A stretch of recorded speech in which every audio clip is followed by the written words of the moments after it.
영생 사용 설명서 두 번째입니다. 영생 지금 여기서부터 시작이다. 제목을 말씀드립니다. 죽음이란 무엇인가라는 아주 좀 두꺼운 책이 있습니다. 2012년에 출간이 되었고 이 책을 쓴 사람은 미국 예일대 셀리 케이건이라는 교수가 쓴 책입니다. 이 책은 꽤 유명하고 그리고 많은 분들이 이 책을 읽은 것으로 알고 있습니다. 자, 이 책에 보면 죽음 그리고 영생에 관한 글이 있습니다. 이 책은 무신론자가 쓴 것입니다. 이 세상의 죽음과 영생을 어떻게 이해하는지를 볼 수 있는 책이기도 합니다. 여기에 영생에 관한 이런 표현이 나옵니다. 자, 이 케이건 교수는 영생을 이렇게 규정합니다.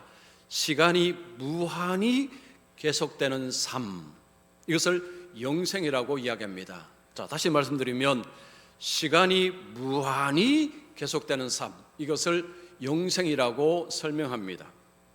자, 그런데 이 영생을 부정적으로 묘사를 합니다. 영생이 별로 좋지 않다는 것입니다. 왜냐하면 시간이 무한히 계속될 때에 지루함이라는 문제가 고통이 될 것이기 때문입니다. 자, 아마 이것은 들으실 때 공감이 가실 것입니다. 시간이 무수히 길어질 때 제일 생각한 문제가 지루함입니다. 지루함. 이 지루함이 고통이 되어버린다는 것입니다. 자, 그러면서 이 케건 교수가 이 지루함의 문제를 해결할 수 있는 방법을 두 가지로 제시를 합니다. 첫 번째는 취향, 관심사가 계속해서 바뀌어야 한다는 것입니다. 또 하나는 과거를 자꾸 잊어버려야 한다는 것입니다. 이 두 가지가 되면 지루함의 문제는 해결할 수 있다고 합니다. 자, 좀 쉽게 말씀드리면 어떤 사람이 축구하는 것을 너무 좋아합니다. 그래서 일주일에 한 번씩 조기 축구에 가서 막 축구를 합니다. 축구를 너무 좋아합니다. 여러분, 아무리 좋아해도요, 어느 순간에 가면 시큰둥해집니다. 재미없어집니다. 그때는 다른 것을 하는 것입니다. 그래서 이분이 이제 축구하는 것이 재미있어지니까 그 다음에는 자전거 타기를 합니다. 자전거 타기를 하기엔 너무너무 재미있습니다. 그러니까 열심히 자전거를 탑니다. 동호회에 소속되어서 자전거를 탑니다. 그런데 또 한참 타다 보니 이것도 또 시큰둥해집니다. 자, 그러면 다시 또 갈아탑니다. 이번에는 등산을 합니다. 그래서 이제 등산 동호회에 들어가서 막 등산하는 게 너무 재미있습니다. 이렇게 또 등산을 합니다. 또 하다 보니까 시큰둥해집니다. 자, 이럴 때 또 다른 것으로 갈아탑니다. 이런 식으로 살게 되면 지루함은 해결할 수가 있다는 것입니다. 자, 그러면 이렇게 하려면요, 과거의 것을 잘 잊어버려야 이것이 가능합니다. 과거의 것을 기억하고 있으면 이게 불가능해집니다. 과거를 자꾸 잊어버려야 새로운 것을 하면 또 거기에 몰입하고 또 몰입하고 이것이 가능해진다는 거죠. 자, 그런데 이렇게 되면 문제가 하나 발생합니다. 과거의 나와 현재의 나는 같은 나인가? 라는 문제가 발생합니다. 과거에 축구를 그렇게 좋아하던 나가 지금은 등산을 좋아합니다. 그러면 과거의 나는 현재의 나가 맞느냐? 이게 또 아리송해진다는 것입니다. 자, 그래서 이 책에서 저자는요, 결론은 그겁니다. 영생 의미 없다.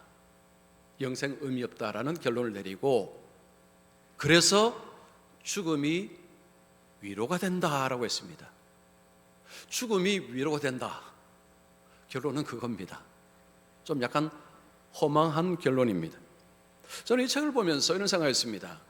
이분이 영생을 심히 오해하고 있다. 자, 이분이 영생을 뭐라고 이야기했습니까?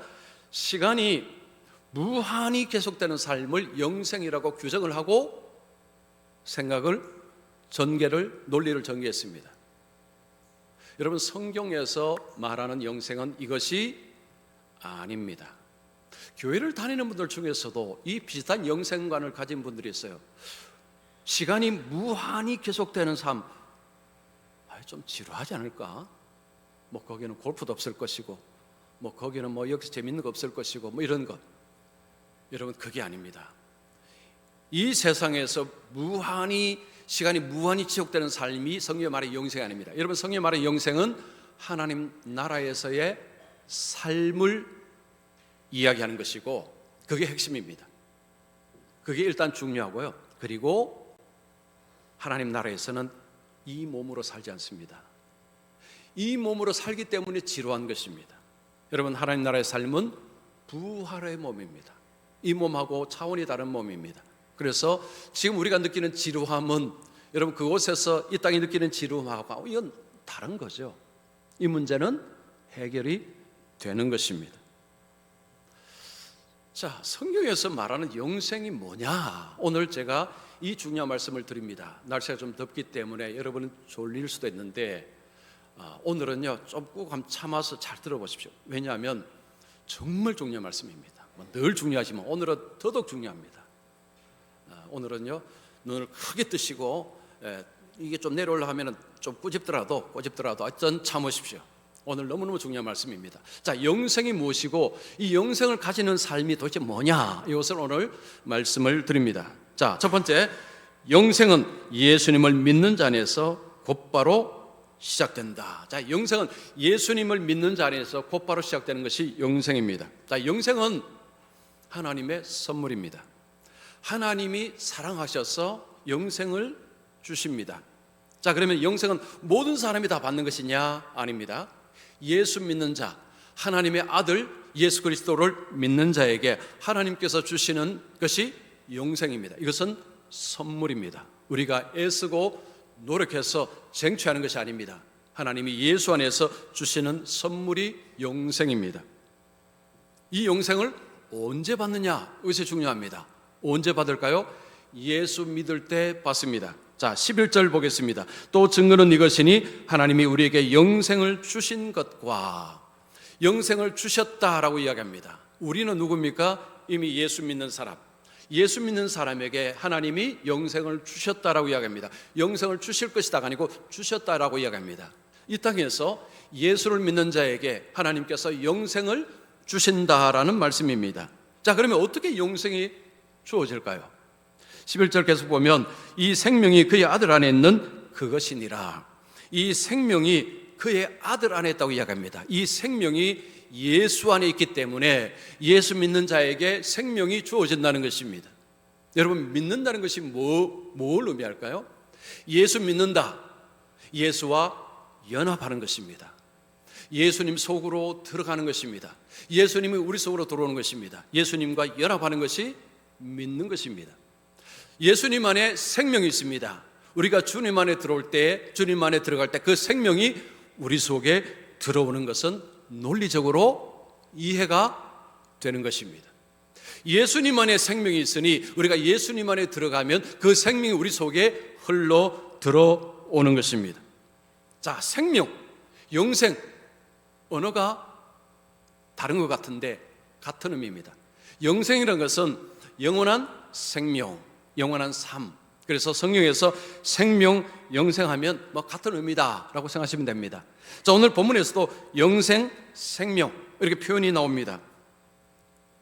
하나님께서 예수 안에서 생명을 주시는데 그 생명은 예수님 안에 있는 것이라고 이야기합니다.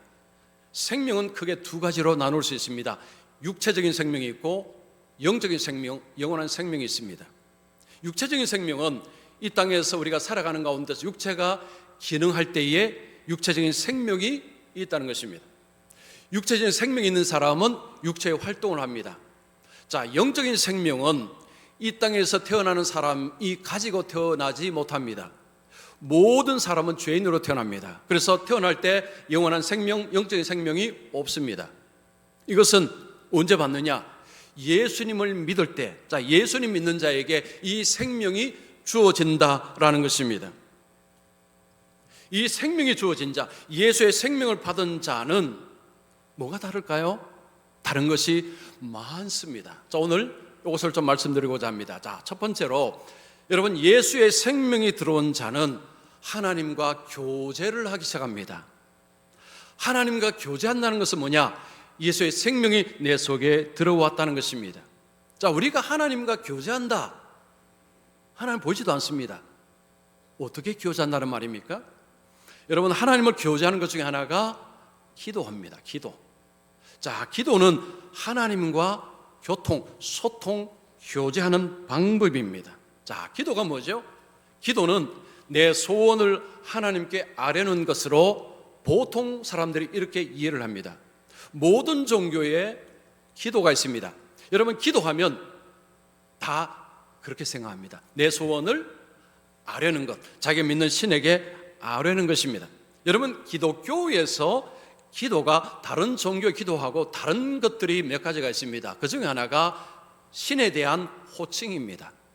여러분, 예수 믿는 사람은 신이시여라고 호칭하지 않습니다. 신이시여 나를 도와주시옵소서라고 하지 않습니다. 뭐라고 합니까? 하나님 아버지라고 부릅니다. 여러분, 어느 종교에서 신을 아버지라고 부릅니까? 그렇게 부르지 않습니다. 기독교에만, 예수를 믿는 자만 하나님을 아버지라고 부릅니다. 영접하는 자, 그 이름을 믿는 자들에게는 하나님의 자녀가 되는 권세를 주셨나니, 예수님을 믿는 자, 예수를 믿는 자에게는 권세가 주어졌습니다. 그 권세가 뭐냐? 하나님을 아버지로 부르는 것입니다. 여러분, 예수를 믿는다라고 할 때에 많은 변화가 일어나는데 가장 뚜렷한 변화는 하나님을 아버지라고 부르면서 산다는 것입니다. 기도할 때에 하나님 아버지, 어떤 데는 하나님 빼고 아버지라고 이야기합니다. 대상은 하나님이죠. 아버지 하나님, 하나님 아버지, 아버지 다 같은 맥락입니다. 하나님과 교제를 하기 시작합니다. 자, 우리가 어떤 사람과 교제를 할 때는 그 사람을 호칭을 이야기하죠. 호칭 없이 교제는 불가능합니다. 하나님을 아버지라 부르면서 기도를 합니다. 혹 예수님을 믿지 않는 가운데서도, 즉 예수의 생명이 내 속에 없는 가운데서도 기도를 하는 경우가 있습니다. 예배 시간에 같이 있을 때에 기도하는 것은 어렵지 않습니다. 그리고 또 다 예수 믿는 사람이 그렇게 부르니까 본인도 그냥 하나님 아버지라고 그렇게 하는 것은 가능합니다. 그런데 혼자 있을 때, 혼자 골방에 있을 때 기도하지 않습니다. 여러분, 예수의 생명이 없는 사람은요, 혼자서 기도할 필요를 못 느낍니다. 함께 있을 때는 그냥 함께 있으니까 따라가는 것이지만, 혼자 있을 때는 기도를 할 이유가 없습니다. 왜냐하면 하나님은 없기 때문입니다. 없는 하나님께 뭘 기도하겠습니까? 불가능한 거죠. 그래서 여러분, 예수의 생명이 있는 사람은 교회에서뿐만 아니고 개인적으로라도 기도합니다. 왜냐? 아버지와 연결이 되었기 때문입니다. 자, 우리 요한복음 17장 3절 말씀 우리 같이 한번 읽겠습니다. 시작. 영생은 곧 유일하신 참 하나님과 그가 보내신 자 예수 그리스도를 아는 것이니이다. 오늘 찬양할 때도 요게 나왔는데요. 여러분, 영생이 뭐냐? 성경은 뭐라고 이야기합니까? 하나님과 그 아들 예수 그리스도를 아는 것이 영생이라고 했습니다. 자, 이게 무슨 말이냐? 이런 것입니다. 자, 세건 교수는 영생을 뭐라고 했습니까? 시간이 무한히 지속되는 삶을 영생이라고 이야기했습니다. 성경은 그렇게 말하지 않습니다. 자, 이 부분이 중요합니다. 성경은 영생은 하나님과 그 아들 예수 그리스도의 관계 안에서 사는 삶, 이것이 영생이라고 규정합니다. 자, 다시 말씀드립니다. 여러분, 이것은 노트에 이렇게 좀 적어 놓으시면 나중에 또 보시면 기억이 됩니다. 영생은 뭐냐면요, 하나님과 그의 아들과의 관계 안에서의 사는 삶, 이것이 영생입니다. 자, 예수 믿는 사람들에게 영생이 뭐냐? 시간이 무한히 지속되는 삶입니다. 그분은 성경에서 말한 영생을 모르는 분입니다. 자, 오늘 오신 분들은 정말 잘 오셨어요.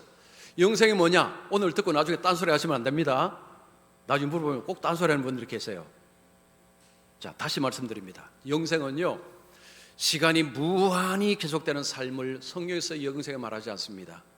하나님과 그 아들 예수 그리스도와의 관계 안에서 사는 삶이 영생이다. 자, 지금 조는 분 안 계시죠? 이걸 오늘 분명히 이게 오늘 핵심입니다. 영생은요, 다시 말씀드립니다. 하나님과 그 아들과의 관계 안에서 영생이 있는 것입니다. 그래서 영생하니까 와, 지루한데 이런 생각 자체가 원천봉쇄가 됩니다. 왜냐? 하나님과 그의 아들과의 관계의 삶이기 때문에 지루함, 끼어들 자리가 없다는 이야기입니다. 여기서 안다는 것은요, 친밀하게 아는 것입니다. 우리가 남편이 아내가 남편을 안다는 그 알입니다. 이게 친밀한 관계, 이 관계에서의 영생이라는 것이, 그 안에서 영생이 존재한다는 말씀입니다. 자, 우리는 여기서 이 다른 종교에는 구원이 있을 수 없다는 것을 명확하게 알 수 있습니다. 왜냐하면 예수님 안에만 생명이 있기 때문입니다.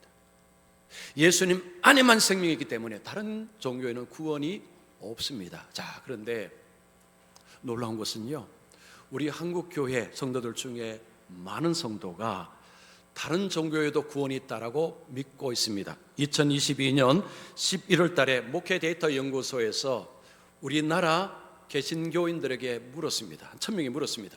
다른 종교에도 구원이 있습니까? 라고 물었는데 놀랍게도 25%, 교회 다니는 사람의 25%가 예스라고 대답했습니다. 다른 종교에도 구원이 있습니다.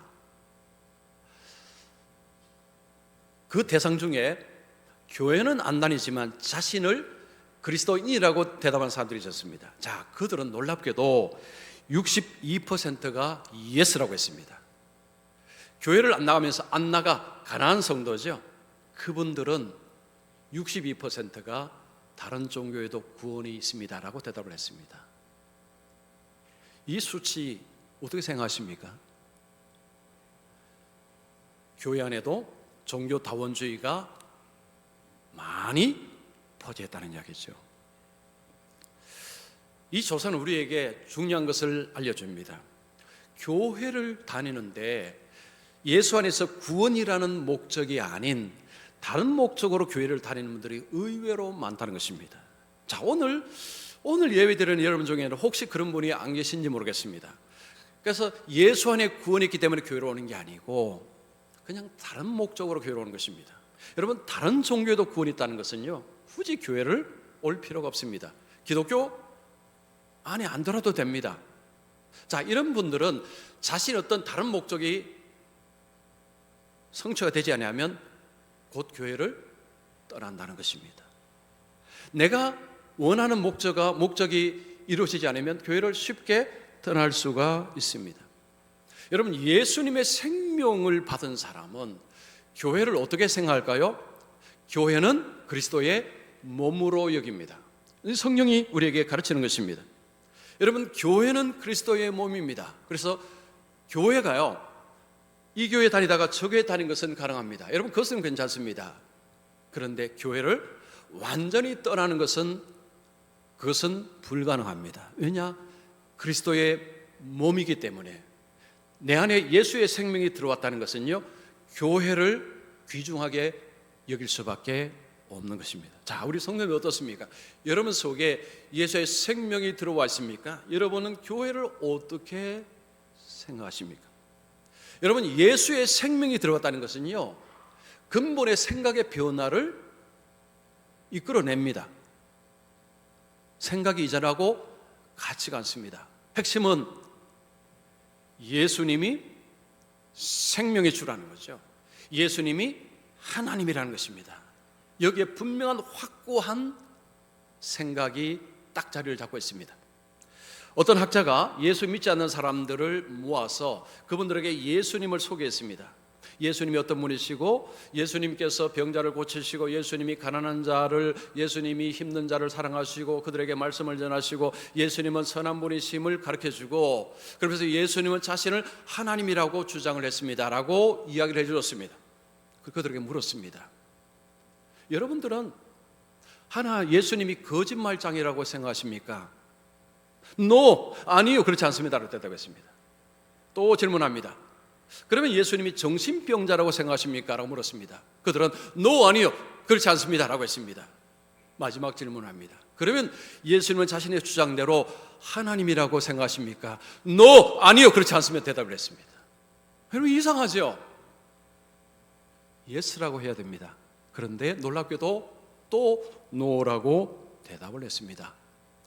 예수에 대한 생각이 왔다 갔다 합니다. 이 증거가 뭘까요? 그 안에 생명이 없기 때문입니다. 여러분 예수의 생명이 우리 속에 들어와 있으면 이거 왔다 갔다 하지 않습니다. 일관성을 가집니다. 예수님은 하나님이십니다. 예수님은 하나님의 아들이십니다. 이거요 분명합니다. 여러분 생명 없으면 예수님이 흐릿합니다. 생명 있는 사람은 예수님이 분명합니다. 이것이 엄청난 차이입니다. 예수님에 대한 생각이 흐릿하다가 어떤 분이 예수님을 믿고 나면 어떤 일이 벌어질까요? 선명해집니다. 흐릿한 시야가 이제는 환해집니다. 와, 이거였구나. 어떤 분은 그런 간증을 했습니다. 예수 믿기 전에는 세상 만물을 이해할 때 뭔가가 맞지 않았다는 거죠. 뭔가가 맞지 않았는데 예수 믿고 성경을 배우게 되니까 퍼즐이 맞춰지더라라고 했습니다. 아마 여러분 중에서도 그런 경험을 하신 분들이 계실 것입니다. 여러분 예수를 믿는다는 게요 그저 교회 가는 게 아닙니다. 예수의 생명이 들어오는 것입니다. 언제요? 이 땅에서, 이곳에서, 이 땅에서 예수를 믿는 자 안에 생명, 영생이 들어옵니다. 그래서 가치관이 바뀝니다. 관점이 바뀝니다. 특별히 예수에 대한 관점이 딱 섭니다. 이것이 생명을 받은 자의 특징입니다. 자, 두 번째입니다. 영생을 소유한 자는 구원의 확신을 갖고 산다. 자, 요한은 영생은 예수님 안에만 있다라는 것을 12절에 다시 한번 강조합니다. 아들 있는 자에게는 생명이 있고 하나님의 아들이 없는 자에게는 생명이 없느니라. 아들 있는 자, 예수님 안에서만 생명이 있고 예수님 안에 있는 자들에게만 생명이 있다라는 것을 다시 강조를 합니다. 적지 않은 사람이 에이 뭐 다른 데도 구원이 있겠죠. 그런데 성경은요 단호하게 이야기합니다. 예수님 안에만 생명이 있다는 것입니다. 예수님 안에만 영생이 있다는 것을 주장을 합니다. 여러분 초대교회 수많은 사람들이 핍박 속에서 죽어갔습니다. 예수를 주로 고백하는 것을 포기하지 않았습니다. 왜 그랬을까요? 예수님의 생명은 예수님께만 있다는 것을 그들은 확실하게 알았기 때문입니다. 자, 예수님 안에 생명이 있다는 것을 아는 사람은 예수님을 떠나지 않습니다. 떠날 수가 없습니다. 왜냐하면 바깥에는 생명이 없기 때문입니다. 자, 주님께 생명이 있다는 것 아는 사람, 예수를 믿는 사람 속에는 자, 생명이 들어왔습니다. 자, 오늘 13절 보시면 내가 하나님의 아들의 이름을 믿는 너희에게 이것을 쓰는 것은 너희로 하여금 너희에게 영생이 있음을 알게 하려 함이라. 요한은 하나님의 아들 예수 그리스도를 믿는 성도들에게 지금 요한 1서를 씁니다. 이것을 내가 쓰는 이유가 있다. 너희들 안에 영생이 있다는 것, 생명이 있다는 것을 알도록 하기 위해서 내가 이것을 쓴다라고 했습니다. 자, 쉽게 말하면 여러분 예수 믿는 사람은 자신이 구원받았다는 것을 알아야 한다는 것입니다. 예수를 믿는 사람, 예수의 생명이 들어오는 사람은 자신이 구원받았다는 것을 알 수 있다라는 말씀입니다. 자, 구원의 확신이라는 문제는 너무너무 중요합니다. 구원의 확신을 가지고 사는 것하고요, 구원의 확신이 없는 것하고는 하늘과 땅 차이입니다. 무슨 차이가 있을까요? 여러분 구원의 확신을 갖고 산다는 것은 멀리 보고 살아갑니다. 그 멀리는 어디까지입니까? 저 천국, 저 하나님 나라, 저기까지 바라보고 오늘 이 땅을 살아갑니다. 구원의 확신이 있는 사람의 삶의 특징입니다. 그래서 이 땅에서 친구가 나보다 더 많이 가지고 더 뛰어난 것을 보면서 너무 억울해, 너무 속상해, 그렇게 하지 않습니다. 왜냐하면 더 좋은 것은 앞으로 올 것이기 때문에. 자, 이런 마라톤 경기 한번 생각해 보세요. 마라톤 경기를 뛰는 사람이 이제 이렇게 출발을 했을 때 옆에 선수가 자기를 막 이렇게 추월해서 가는 모습을 보고 큰일 났다, 큰일 났다, 내가 저러다 지겠는데라고 생각할까요? 안 합니다. 왜냐하면 결승전이 멀기 때문입니다. 마라톤을 뛰는 사람은 처음부터 속도를 내지 않습니다. 옆에 선수가 추월해도 별로 신경 쓰지 않습니다. 자기 페이스로 자기 속도대로 맞추어서 뜁니다. 이게 마라톤 경기 우승하는 사람들이 다 그렇습니다. 그러나 100m 여러분 단거리 경기 선수는요, 뛰자마자 옆 선수가 자기를 추월했다, 이거 큰일 나는 것입니다. 왜냐하면 결승선이 바로 눈앞입니다. 옆에 사람이 자기를 추월하면 안 되는 것입니다. 여러분, 예수를 믿는 사람, 자, 구원이라는 것을 이렇게 믿는 사람, 구원의 확신을 가진 사람은 멀리 봅니다. 멀리 봅니다. 멀리 바라보고 오늘 살아갑니다. 그래서 여러분, 예수 믿는 사람에게는 평안이 있습니다. 그리고 여유가 있습니다. 여유, 평안. 이거 누구 얘기했다고요? 예수 믿는 사람들에게, 구원의 확신 있는 사람들에게는 여유가 있고 평안이 있습니다. 구원의 확신이 없는 사람에게는 이 거꾸로가 있습니다. 자, 우리 성도님들 속에는 어떻게 삶의 여유가 있습니까? 평안이 있습니까? 늘 쫓기고 살아갑니까? 늘 불안합니까? 늘 걱정을 달고 사십니까? 또한 구원의 확신을 가지고 사는 사람들에게 나타나는 현상이 있습니다. 주님을 위해서 살고자 한다는 것입니다. 여러분, 구원은요, 전적인 하나님의 은혜입니다. 예수 그리스도의 공로로 받은 것입니다. 그래서 주님의 은혜가 너무 고마워서 이제는 내가 주님의 영광을 위해서 살겠다라고 생각하고 주님의 뜻에 관심을 가지고 살아갑니다. 그리고 어떻게 하면 주님을 기쁘시게 할까라는 고민을 하면서 살아갑니다. 이것이 예수 믿는 자의 삶의 특징입니다. 구원의 확신을 가진 자의 삶의 특징입니다. 자, 로마서 14장 8절 우리 같이 읽습니다. 시작. 우리가 살아도 주를 위하여 살고 죽어도 주를 위하여 죽나니 그러므로 사나 죽으나 우리의 것이로다. 자, 여러분, 이 말씀에 동의가 되십니까?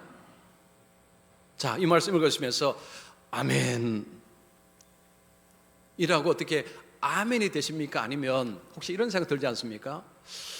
주님 위해서 살라고 좀 부담스러운데, 그럼 내 삶은, 그럼 내 원하는 걸 하나도 못 하잖아. 그러면 하기 싫은 것도 해야 되고, 뭐 가고 싶지 않은 데도 가야 되고, 이거 삶이 피곤한데, 이런 생각하는 분들이 많습니다. 과연 우리 주님은 그런 분이실까요?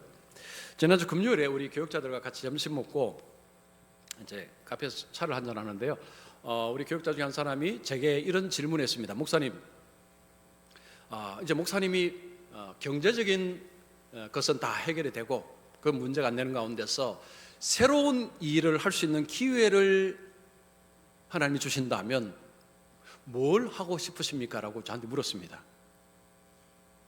그래서 저보고요, 경제적인 것은 이제 다 이게 보장이 되니까 그거 신경 쓰지 말고 그냥 새로운 것 하고 싶은 것이 뭐냐라고 물었습니다. 여러분, 제가 뭐라고 대답을 했을까요? 목사라고 했습니다. 목사. 여러분, 이해가 되십니까? 제가 목회를요 10년 한 게 아닙니다. 20년 한 게 아닙니다. 23년 했습니다. 단임 목회 23년 더 했습니다. 이만하면 이제 좀 그만하고 좀 다른 것 좀 하고 싶다라고 생각을 하는 것이 여러분 정상이 아닐까요? 그래서 우리 교육자들이요 놀랐습니다. 다른 대답이 나올 줄 알았는데 제 입에서 목사라는 대답이 나왔습니다. 지금 제가 목사 아닙니까?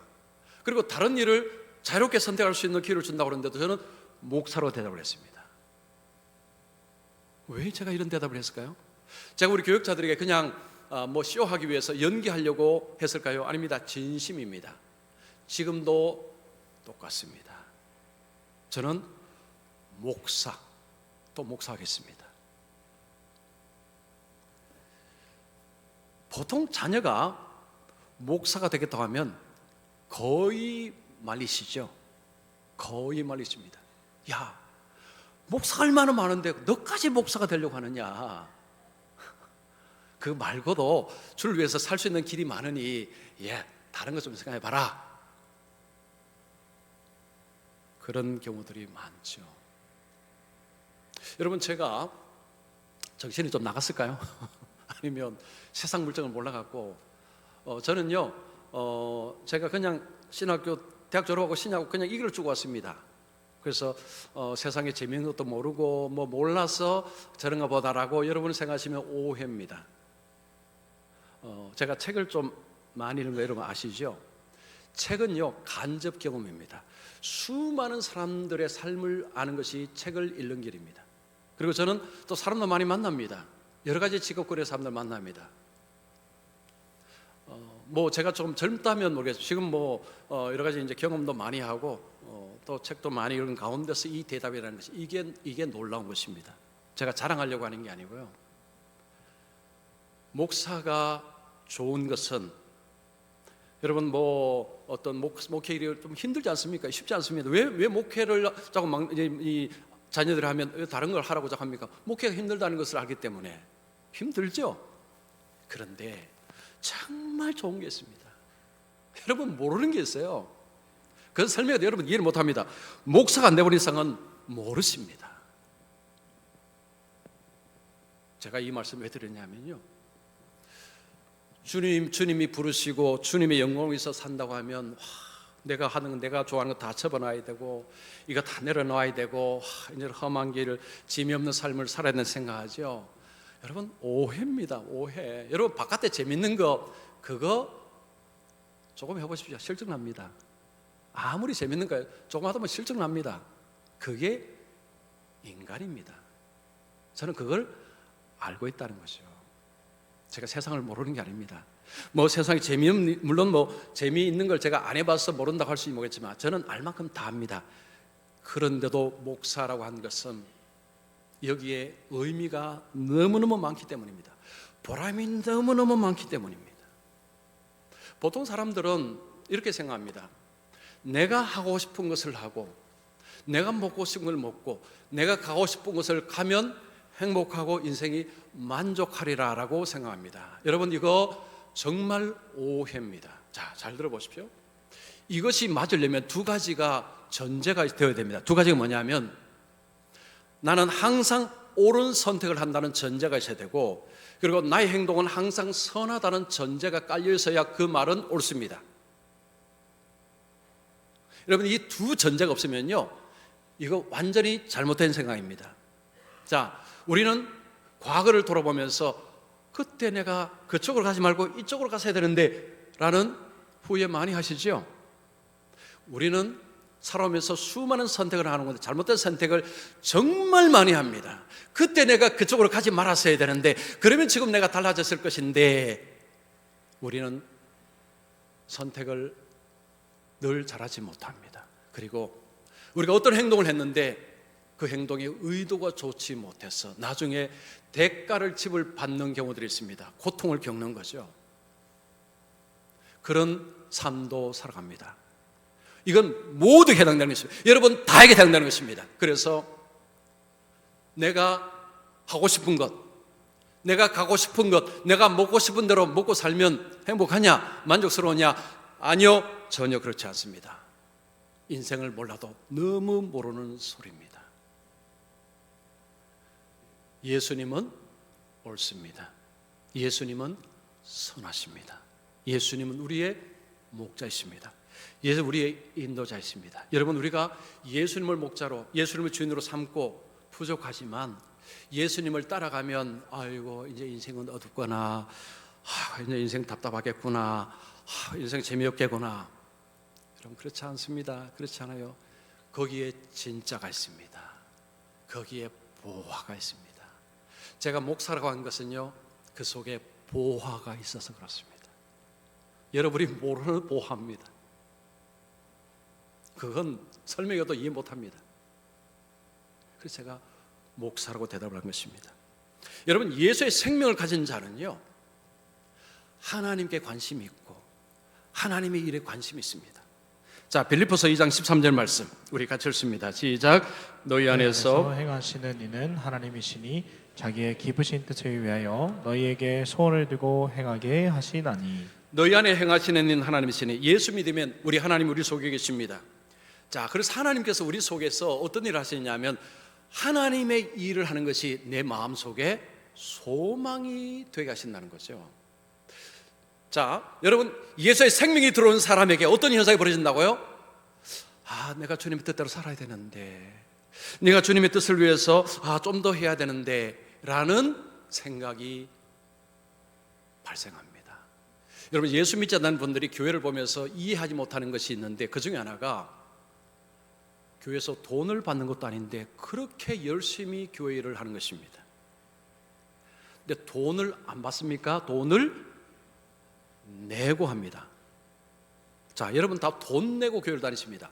돈 내고 봉사하죠. 그런데 저 재밌는 것은요, 내가 내며 하는데도 늘 죄송해합니다. 제가 이렇게 신방 가거나 하면요, 목사님 죄송합니다. 제가 더 뭐 해야 되는데. 여러분, 세상에 이런 데가 어디 있습니까? 나름대로 헌금도 하고 하는데도 늘 죄송합니다. 목사님 죄송합니다. 여러분, 이게 말이 됩니까 이게? 그런데 예수 안에서 이런 일이 벌어진다는 것입니다. 예수의 생명이 들어오니까요, 언어가 바뀌고 생각이 바뀝니다. 내가 주님의 일을 좀 더 했어야 되는데 못해서 너무너무 후회스럽습니다. 이제 몸이 약하면요, 아이고 내가 젊을 때 못해서 너무 후회스럽습니다. 이런 이야기를 많이 하십니다.